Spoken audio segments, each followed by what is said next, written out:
Eh bien salut les amis, c'est Clop, aujourd'hui on se retrouve pour une nouvelle vidéo les gars, pour l'épisode 4 de ma série Road to Pogba. Bien évidemment on se retrouve sur l'application web puisque c'est plus facile pour faire de l'achat-revente. Pour ceux qui me posaient la question dans les commentaires par rapport à l'épisode précédent, voilà. C'est plus simple sur l'application web pardon que sur l'application sur la console tout simplement. Et c'est beaucoup plus pratique pour lister etc pour les prix. Et donc voilà, hein, c'est pour ceux qui me posaient la question, rien de très compliqué. Donc on rentre directement dans le vif du sujet. Donc voilà, on a juste attaqué avec un Pjanic que j'avais réussi à choper en MOC en catalyseur directement. C'est pas de la Tech Avion, c'est un joueur que je suis arrivé à choper comme ça par hasard. Je cherchais un joueur en poste modifié, puis voilà, il est tombé en catalyseur, donc je l'ai acheté, je l'ai relisté, je crois 3 ou 4 000 plus cher. Et il est parti sans problème pour se faire des crédits, c'est toujours intéressant dans le sens où voilà, une offre comme ça, on va pas cracher dessus comme on dit. Et ensuite voilà, de la technique fut millionnaire que je vous conseille vraiment de faire durant la période de pré-Totti et durant la période de Totti bien évidemment. Donc là vous le voyez, hein, j'utilise des joueurs très peu chers que tout le monde peut utiliser. Donc bien évidemment, les critères, vous les connaissez, il faut minimum 7 contrats, minimum 95 de forme et un style, c'est obligatoire, c'est pas comme au début. Au début de FUT 17, vous pouviez faire de la tech FUT millionnaire pardon, sans style, c'est d'ailleurs ce que je faisais. Et ça se vendait très très bien, ça se vendrait très très rapidement d'ailleurs. Mais sauf que là maintenant, voilà, une fois qu'il y a plus de cartes sur le jeu disponibles, les cartes se différencient les unes par rapport aux autres avec les styles que vous pouvez leur appliquer. Et donc c'est pour ça que c'est très très important. Et après, si vous arrivez à choper le joueur avec un poste modifié par rapport à son poste de base, donc là par exemple je vois Roberto Firmino, j'ai dû le choper en AT, j'ai dû le choper en BU alors qu'il est de base AT, et bah vous le chopez directement en BU et vous le relistez 1000 crédits plus cher et ça part sans problème si bien évidemment il y a le style qui est bien appliqué dessus à la base, hein.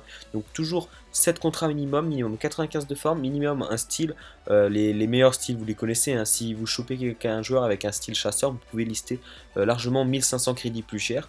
Œil de lynx c'est très bon, pilier pour un défenseur c'est très bon, ombre c'est pareil, c'est comme chasseur, vous pouvez lister 1500 plus cher, il n'y a aucun souci, il n'y a vraiment aucun problème. Après il y a des bons styles comme pilier, œil de lynx, maestro, vista qui sont toujours intéressants. Mais après, si vous pouvez choper le joueur le moins cher possible avec un style pas très intéressant, mais avec un style quand même, bah n'hésitez pas. S'il respecte les autres critères de forme et de contrat, il n'y a aucun souci, les gars, ça fera l'affaire. Et vous inquiétez pas, il faut juste relister toutes les heures et ça partira. Et pour ceux qui me demandent, mais comment ça se fait qu'il y a des joueurs qui coûtent 3000 crédits en prix d'achat immédiat le moins cher possible et tu arrives à les revendre 4000? Bah les gars justement parce qu'il y a déjà un style appliqué, il y a des contrats, il y a de la forme et lorsque quelqu'un va sur le marché chercher un joueur et qui voit qu'il y a des contrats, de la forme et un style et qui ne fait pas attention au prix, bah, il achète votre joueur directement vu que ça se termine, votre vente se termine et pour lui il n'a pas besoin d'attendre, il achète direct et vous, vous ça fait des bénéfices et du coup bah, tout le monde est content j'ai envie de dire, hein, et c'est pour ça que ça se vend, il ne faut pas se poser de questions, vous voyez, moi j'achète, je reliste plus cher et je reliste toutes les heures grâce à l'application mobile, hein, bien évidemment c'est gratuit. Je me connecte toutes les heures, enfin j'essaye en tout cas pour relister mes cartes et tout se vend sans problème. Donc là, juste pour ceux qui pourraient par hasard me faire la remarque, oui mais Clopi t'as 1 100 000 crédits etc, tu triches. Non non je triche pas les gars, j'ai un budget, j'ai une feuille Excel avec tous les achats que je fais, je pourrais vous la montrer d'ailleurs si vous voulez, hein. J'ai tout l'historique des achats que j'ai fait depuis le début de cette série, je suis parti de 5000 crédits, là j'en serai à plus de 100 000 à la fin de cet épisode, donc on avance vraiment pas mal.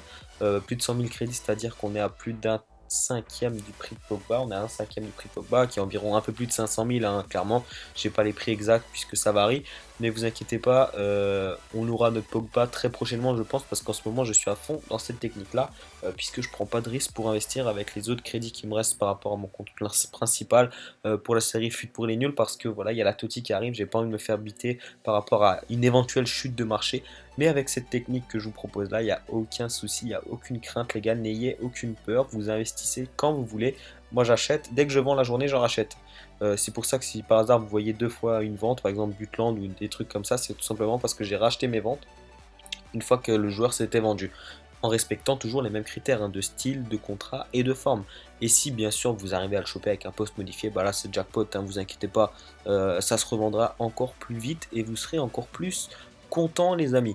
Donc voilà, là je vous montre les joueurs qui se sont vendus, il n'y a aucun souci.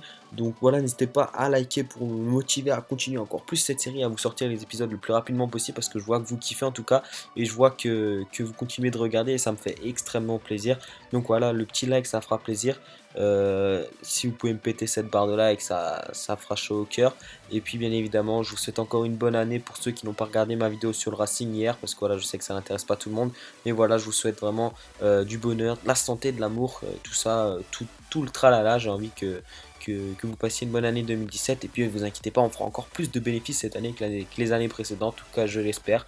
Et donc voilà, donc au départ nous étions à 57 208 crédits, à la fin nous sommes à 117 000, un peu plus de 117 000 crédits, il nous reste une carte, il nous reste Tiagelka dans la liste des transferts, donc il sera comptabilisé à l'épisode prochain, il est vendu à l'heure actuelle, donc ça nous fait presque un bénéfice de 60 000 crédits pour cet épisode numéro 4, donc c'est pas négligeable, ça fait plaisir. Et au prochain épisode, on fera encore plus de bénéfices si vous me pétez cette barre de like, les gars.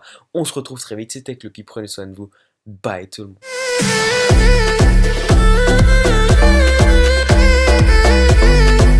Never catching us.